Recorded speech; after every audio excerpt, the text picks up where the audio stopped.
There are certain one-on-one matchups, rivalries you might call them, that have come to define our North American sporting life. Ali versus Frazier, Walter Johnson versus Ty Cobb, Chamberlain versus Russell, Gretzky versus Lemieux, MacArthur versus Truman, Magic versus Bird, McEnroe versus Connors, The Rock versus Stone Cold, Jake LaMotta versus Sugar Ray Robinson, Lincoln versus Douglas, Nolan Ryan's fist versus Robin Ventura's head, Mama Cass versus the ham sandwich, and right at the pinnacle, towering above all the rest, Joe Biden versus the teleprompter. And it's with that in mind that I am going to step aside for the moment, yield the floor to the President of the United States for his telling yesterday in Racine, Wisconsin, of the legend of Riley Lastname.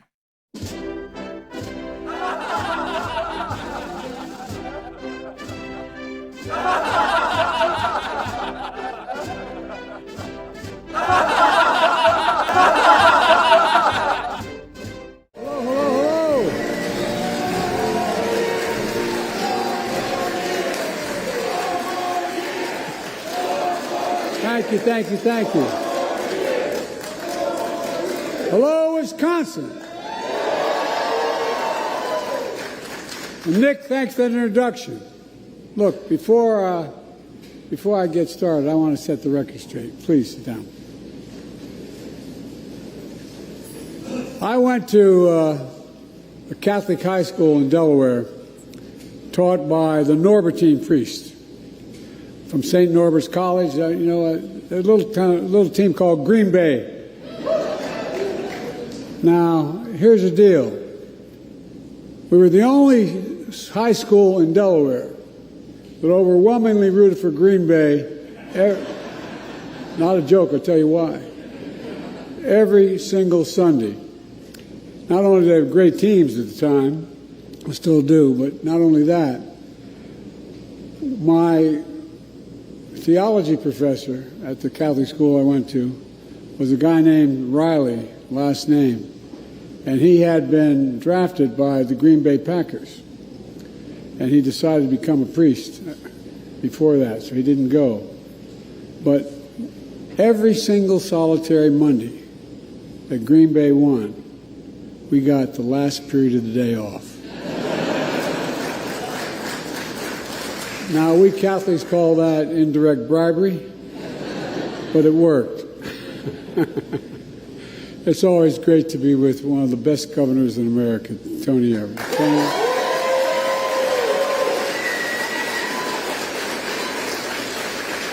I think of Tony, I mean it. I think of one word: integrity.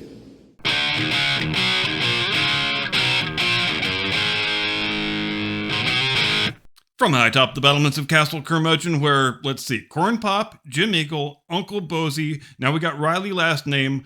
We just need 5 more guys, and we can field an entire ball club of fictional characters from Joe Biden's made-up anecdotes. But I guess Uncle Bozy really existed. He just didn't fly a reconnaissance plane. Or get shot down. Or get eaten by cannibals. Anyway, that digression aside, good evening, Mr. and Mrs. America, and all ships at sea. Welcome to the program. I am your eponymous host and humble servant. There's 2 types of analysis to which we need to subject the legend of Riley Lastname, former Green Bay Packers legend. I think first, let's run through the series of events that likely produced this latest bit of self-inflicted humiliation from a president who, if he can claim to be the very best at something, it is self-inflicted humiliation. Now, there's one of 2 ways this thing went. As we know, the White House Comms Department, they do not want a repeat of the Uncle Bozy incident. They had to spend several days cleaning up that mess. But it's also an election year.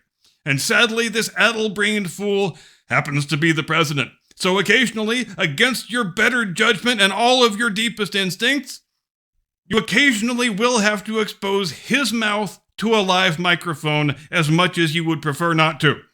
So it seems like somebody from the comms department went up to Joe Biden after the Uncle Bozy incident and said, "Sir, I was just thinking, maybe before we go out there to do a speech next time, if there's some random bizarre childhood anecdote that you're thinking about telling, could you give us a heads up beforehand?" And that probably is just what happened. Joe went up to the comms guy and he said, "Comms guy, I want to tell this story about this priest named Riley." And Catholic school, Green Bay Packers, something or other. And the comms guy says, okay, so Riley, is that a first name or a last name? Do you remember any other details? And Joe says, let me think about it for a while. I'm sure his full name will come back to me. Except he doesn't, and it doesn't. So that placeholder line gets left in the teleprompter text. It says Riley, and then it says last name in brackets, because the comms guy doesn't know if it's a first name or a last name, and he's waiting for the president to supply him with the other half. And here is where we have a divergence into two possible scenarios. Either the comms guy, who is in charge of curating the teleprompter text, he forgets about the whole thing and accidentally sends the president out there to humiliate himself by saying Riley last name.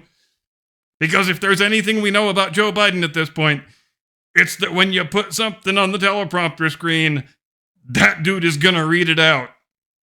Pause. End of line. Wait for applause. Or the other possibility is the comms guy just said, fuck it. This guy's going to figure out a way to step on a rake no matter what the hell I do. I'm tired of being the one that has to try and save this idiot from himself all the time, so the hell with it. I'm going to just send him out there with the text the way it is, and I will stand in the wings giggling maniacally when he inevitably screws the pooch and blurts out every character on the screen. Now, which scenario do I rate as more likely? I think I'm not exactly sure. I think it might be a toss-up, actually. Feel free to argue about it in the comments, though.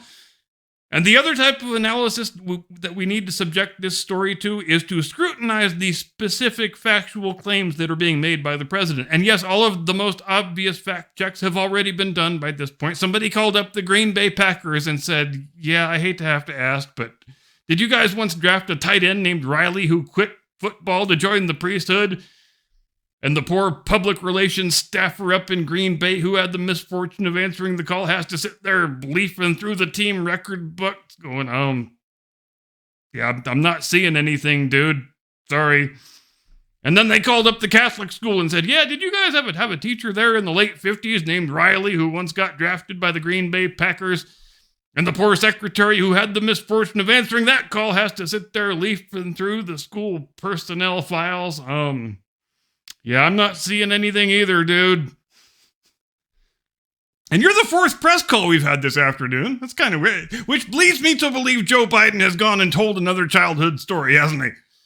But that wasn't the part of it that jumped out to me. So throughout the day, I have had my staff hard at work doing our very own dedicated Captain Curmudgeon program fact check, whose results I shall now report. And look, we know this is all part of a very well-established pattern of behavior on Joe Biden's part. He's in a room full of Wisconsinites. He tells some bullshit story about being a Packers fan. If he's in a room full of Puerto Ricans, he tells a bullshit story about how he grew up in the Puerto Rican church. You put him in a room full of truck drivers, he claims he used to drive a fucking 18-wheeler. We know this drill. He does it literally all the time because it's the only way that he knows of attempting to relate to people. But the part of this obvious bullshit story that made my ears perk up was when he said, probably without even thinking about it, that the kids at his high school in Delaware cheered for the Green Bay Packers, quote, every single Sunday. How does he propose to have done that? Unclear.